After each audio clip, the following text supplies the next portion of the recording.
This is Dave Meltzer with Entrepreneurs, the Playbook. I'm so excited to be here at SoFi Stadium, the greatest stadium ever built. And I have the Grand Master himself. This man's going to teach us about clarity, balance, and focus. He's a legendary yoga man himself, Baron Baptiste. Welcome to the Playbook. Thank you to have me. Yeah, appreciate it. So very rarely do I give kind of a precursor of the topics that I want to discuss. But I think for me, as a foundational principle in my life, not only yoga, but you represent the three key areas to be successful, regardless of whether it's family, finance, faith, whatever it is. It's clarity, balance, and focus.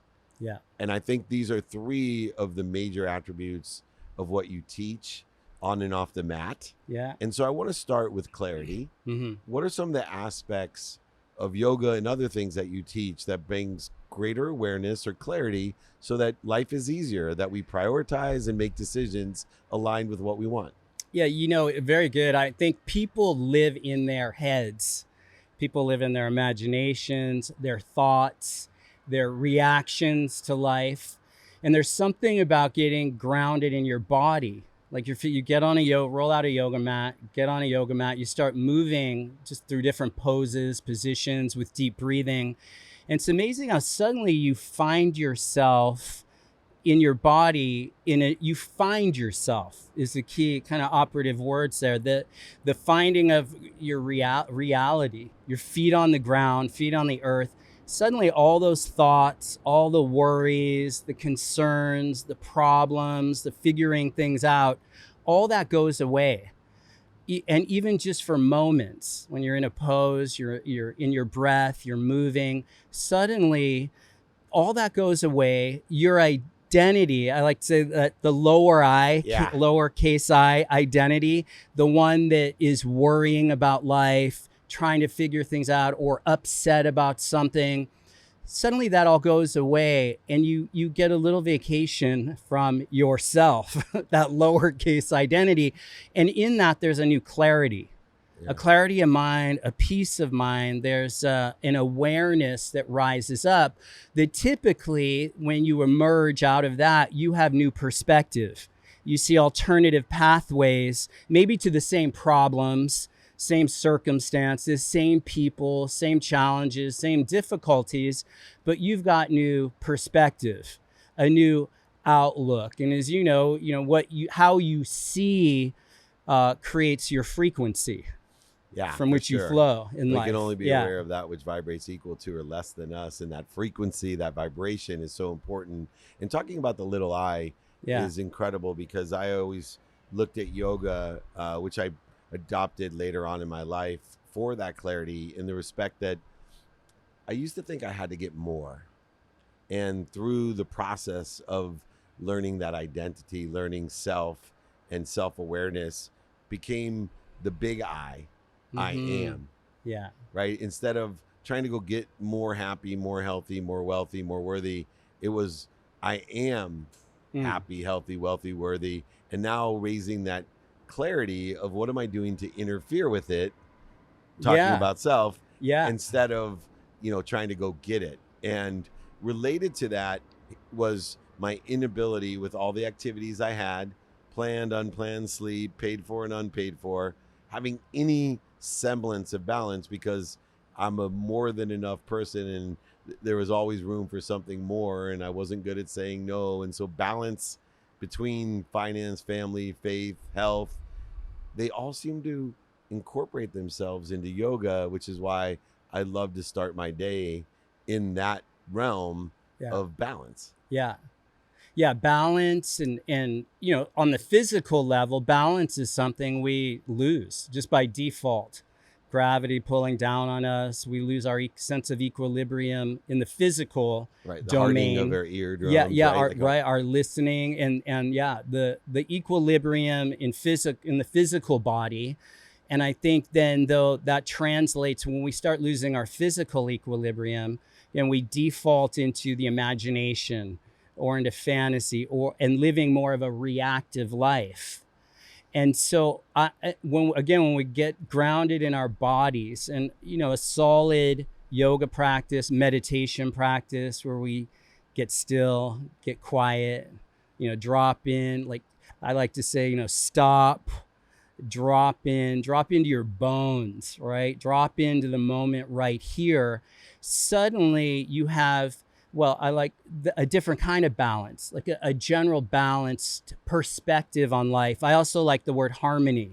Ease. Things ease, right? Flow. And in that greater balance, a new sense of self arises. A self that, capital I identity, that I am. And then when you come from that more positive kind of, maybe the better word is free space within yourself, now you have an I am that you choose, that you determine. Like, I am whole, I am complete, I am healthy, I am aligned. And as you know, everything after I am comes for us, right? Yeah. And through us even moreover. Yeah. And, understanding that is one thing, but being able to talk people through that in a variety of different levels. I know when I started doing yoga, and I do hot yoga as well. Yeah.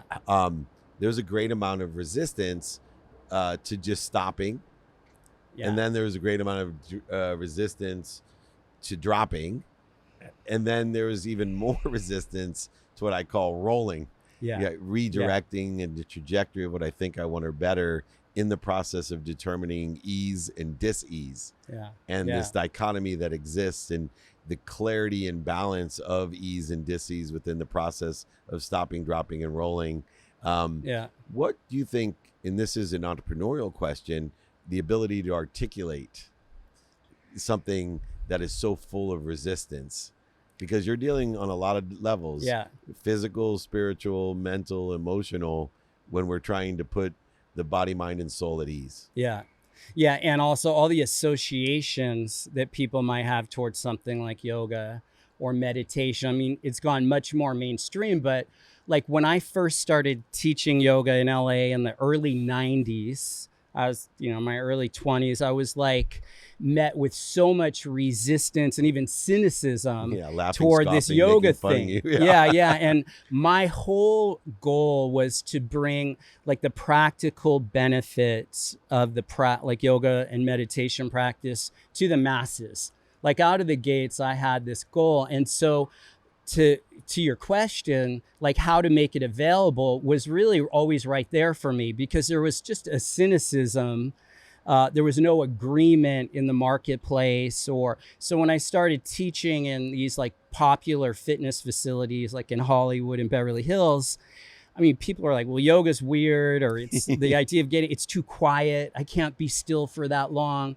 But I had to start developing a language, a presentation of the practice. So I coined something called power yoga back then. I was like, well, no, here's like, you can get focus, you get balance, harmony, you de-stress, you get a strength, a physical strength, but also once you get in your body and grounded, you get present and I started putting into a language that anyone could understand. And once people would walk into my classrooms back then and have the actual experience, and the nice thing about a power yoga, or you do hot yoga, the movement is engaging, and then you're breathing with it.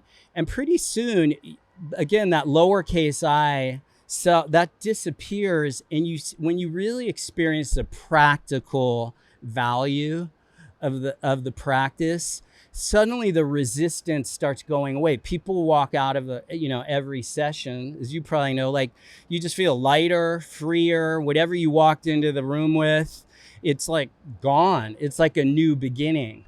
And I think resistance is hard to talk or think your way out of.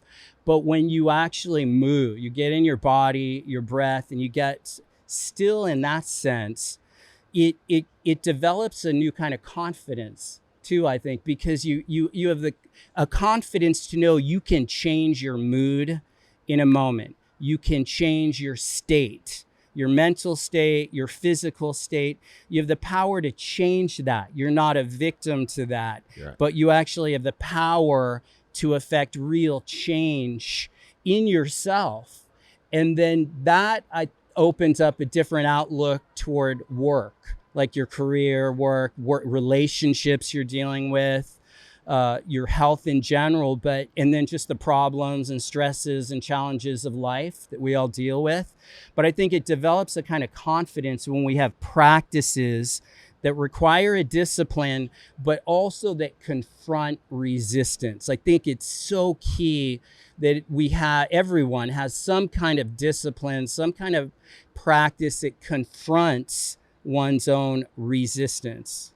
That makes sense. Yeah. Yeah. And beyond the clarity and balance, that focus that you're talking about is aligned with what I learned from yoga. I talk about the mathematical equation of luck or karma meaning action or coincidence. And what it stemmed for me was, one, what I pay attention to. When I'm paying attention to what little eye is interfering with my big eye. And then fully encompassed within the context of what you've taught for over 30 years. Intention includes 5 levels, which I've learned from you and others in yoga, which is not just what we're doing here today, not just what we're saying, not just what we're thinking, not just what we're believing, but also what we're feeling. And when we pay attention to and give intention to what we want, those coincidences in our life, this methodology of yoga actually creates the mathematical equation. It's what I pay attention to this morning plus what I gave intention to this morning now equals the coincidences of today. And people are like, how lucky is Baron Baptiste and David Meltzer? Well, I'll tell you how lucky we are. We're sitting at the greatest stadium on earth together, learning from one of the greatest gurus of yoga on earth for over 30 years, helping people, creating and lessening the resistance to what is a mass movement now, but wasn't over 30 years ago. We are blessed to be here. This is David Meltzer with Baron Baptiste here with Entrepreneurs, the Playbook.